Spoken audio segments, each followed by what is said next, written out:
नमस्कार। अविनाश भारत ऑफिशियल में आप सभी का स्वागत है। मैंने लास्ट वीडियो में जो कंटेंट बनाया था वो इसी के बेस पे था कि कुछ आइडियाज़ हैं जो हमें फॉलो करने चाहिए और ये वीडियो के माध्यम से अपना शेयर करना चाहता हूँ। जैसे कि अगर हम किसी भी जगह डेवलपमेंट की बात करते हैं तो आज के युग में डेवलपमेंट एक तरफ़ा हो गया है। डेवलपमेंट मतलब हो गया है कि जैसे ओनली फॉर प्रकृति के बारे में ना सोचकर सिर्फ स्वार्थ के बारे में, सुविधा के बारे में और आरामदायक स्थिति होने के बारे में सोचकर हम मनुष्य इस जगह तक पहुंच गए हैं कि हम नेचर को साथ लेके नहीं चल रहे। अगर प्रकृति को हम साथ लेकर नहीं चलेंगे तो प्रकृति हमें बहुत नुकसान देने वाली है। तो इन चीज़ों से बचने के लिए प्रकृति को अपनी माँ की तरह उनको मानने के लिए, उनकी सेवा करने के लिए हम उनको गिफ्ट के रूप में कई चीज़ें दे सकते हैं। ये बात कहना बहुत ही आसान है कि हम पेड़ लगा सकते हैं, पानी इकट्ठा कर सकते हैं वगैरह वगैरह, बट इन चीज़ों को हम अपने स्तर पर कहाँ तक प्रयोग में लाते हैं, कहाँ तक उसे सफल बनाते हैं, वो हमारे लिए बहुत ही इम्पोर्टेंट है। तो इन चीज़ों के लिए हमें जो चीज़ें करनी चाहिए वो मैं इस वीडियो के माध्यम से आप सभी को बताना चाहता हूँ। लास्ट वीडियो में मैंने बताया था कि किस प्रकार हम अपने गांव को डेवलप कर सकते हैं। यहाँ गांव से रीजन मेरा यही है कि 70% देश, भारत देश की आबादी गाँवों में निवास करती है और हमारा मूलभूत स्रोत पहले से चला आ रहा है, किसानी है।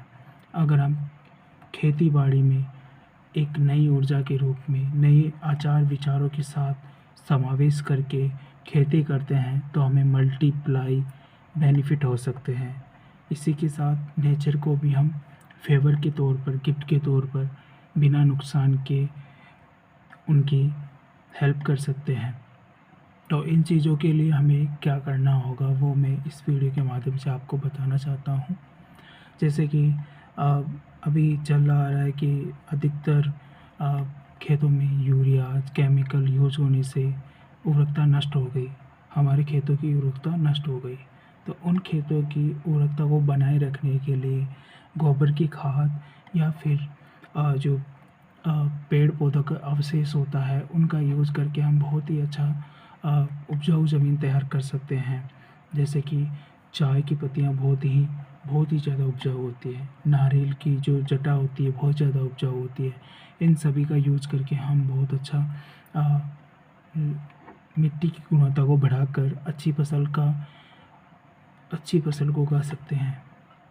अब ये एक तरफ हो गया, बट गांव के विकास के लिए किसानी, इसके अलावा वहाँ का आर्किटेक्चर, वहाँ की सड़कें, नहरें, वहाँ की सफाई के लिए नालियों की सफाई होना, पेड़ पौधे लगाना, सार्वजनिक स्थल का यूज करना, टॉयलेट हुआ, बैठक हुई, ऐसे ही बहुत सारी चीज़ें हम 3-4 किलोमीटर गांव के एरिया को अच्छे से डेवलप कर सकते हैं। अब रही बात मेरे बताने की इस वीडियो के माध्यम से, तो कि मुझसे रहा नहीं जा रहा, ये चीज़ें मुझे डेफिनेटली शेयर करनी है। तो इन चीज़ों के लिए मैं आपको बताना चाहता हूँ, जैसे कि अगर मुझे बड़ी बात है, बट अगर इस गांव के लिए कुछ पदवी दी जाए, जैसे कि इस गांव के लिए मुझे एक सरपंच के उम्मीदवार के तौर पर रखा जाए, तो मैं यहाँ को 1 साल के अंदर बहुत ही अच्छा आर्किटेक्चर, बहुत ही अच्छा निर्माण कर सकता हूँ। क्योंकि ये गांव कुछ ज़्यादा बड़ा नहीं है, क्योंकि गांव छोटे ही होते हैं, उनमें रहने वाले लोग उस गांव को बनाते हैं। हम बेसिक चीज़ें यूज करके गांव वालों के लोगों की हेल्प करके उनकी सहायता लेकर हम बहुत बड़े बड़े काम कर सकते हैं। अगर हमारे पास बजट नहीं हो तो कुछ बजट सरपंच के, जैसे कि अगर मैं सरपंच हूँ और मेरे पास बजट ना हो, थोड़ा बहुत बजट होता है, तो मैं अनाउंस करूँ गांव में लगभग 8,000-9,000 लोग, गांव में लगभग 8 से 9,000 लोग रहते हैं। अगर उनके पास बहुत सारे लोग समझदार होते हैं, बहुत सारे लोग एजुकेटेड होते हैं, बहुत सारे लोग नौकरी व्यापार में होते हैं और वो सेवा भी देना चाहते हैं, बट उनके पास एक माध्यम नहीं है, उनके पास एक ऐसा अध्यक्ष के तौर पे एक व्यक्ति नहीं है जिसके साथ वो मिलकर इस गाँव का निर्माण कर सके, इस गाँव को बहुत अच्छा बना सके। जैसे कि अगर मैं इस गाँव का सरपंच हुआ, तो मैं ये 1 साल में इस गाँव को बहुत अच्छे से डेवलप कर सकता हूँ, क्योंकि मेरे पास ऐसे आइडियाज़, ऐसी रणनीति है।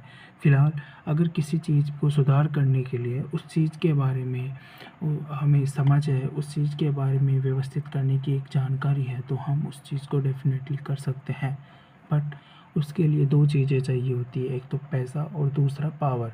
अगर पावर हमारे हाथ में है तो पैसा ऑटोमेटिक आता है। पैसा एक ऐसा माध्यम है, जैसे कि अगर सरपंच के तौर पर कोई खड़ा हो उम्मीदवार, और सरपंच बनने के बाद ऐसे अगर मैं सरपंच हूँ तो मैं इस गांव में सबसे पहले बेसिक नीड होती है, साफ़ सफाई, नाली, रोड, पेड़ पौधे लगाना, पार्किंग के लिए सुविधा देना, सार्वजनिक स्थल पर शौचालय का सुरक्षित रूप से उनका रेगुलर यूज होना, ना कि लॉकर लगा देना, उनमें टाइम टू टाइम सफाई होना, ना कि एक बार बनाकर उसको छोड़ देना गंदा बिल्कुल, जो कि हमारे गांव को रिप्रेजेंट करता है।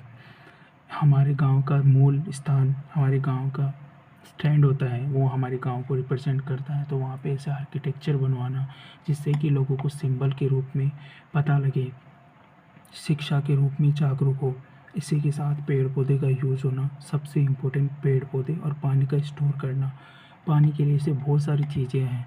4 महीने बारिश होती है, अनगिनत पानी बहता है, बट उसका कोई सुलभ यूज नहीं है।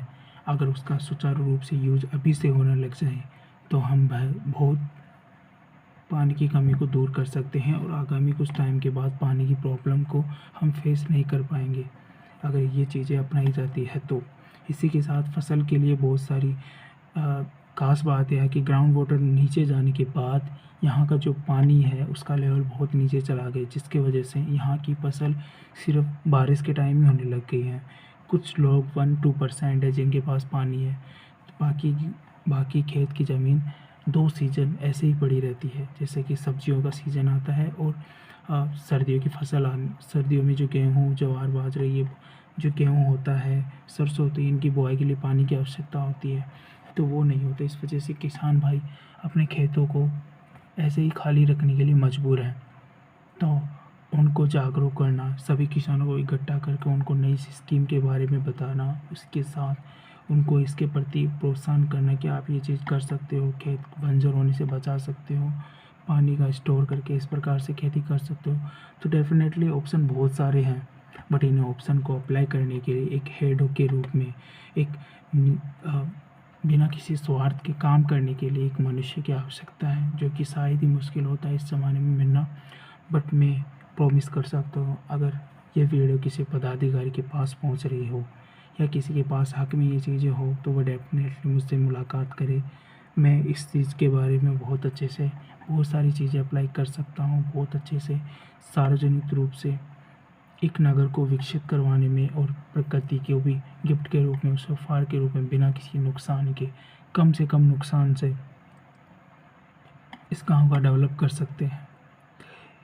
मेरा मानना है कि अगर एक गांव डेवलप होता है तो उसका नेक्स्ट गांव, उसके दोनों तरफ जुड़ने वाले गांव भी उस चीज़ से प्रेरित होते हैं, और वो भी अपने गांव में वो सारी चीज़ें अप्लाई करेंगे, जिससे कि देश का जो नौजवान है गाँव में रहता है वो इन चीज़ों से जुड़ पाएगा। तो वो डेफिनेटली गाँव को व्यापार, उन्हीं के जहाँ क्षेत्रीय बिजनेस है उनको डेवलप करने की सोचेगा, क्योंकि उसके पास ऑप्शन होंगे।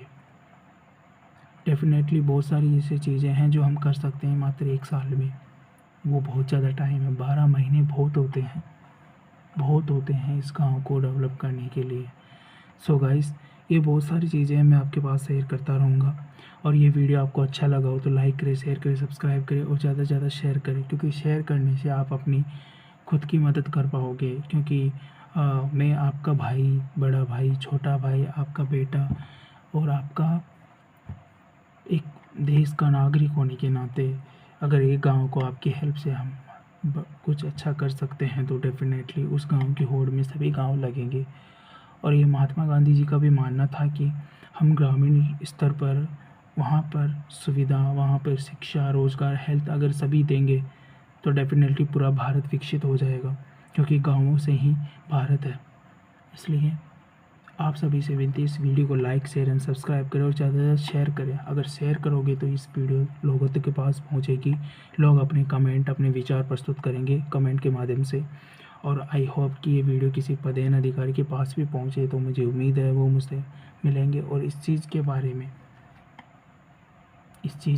में ज़रूर सोचेंगे। उम्मीद है मुझे, क्योंकि अभी फ़िलहाल वीडियोज़ बना रहा हूँ, पर उम्मीद है एक ना एक दिन ज़रूर रिप्लाई आएगा। मिलते हैं नेक्स्ट वीडियो में। धन्यवाद।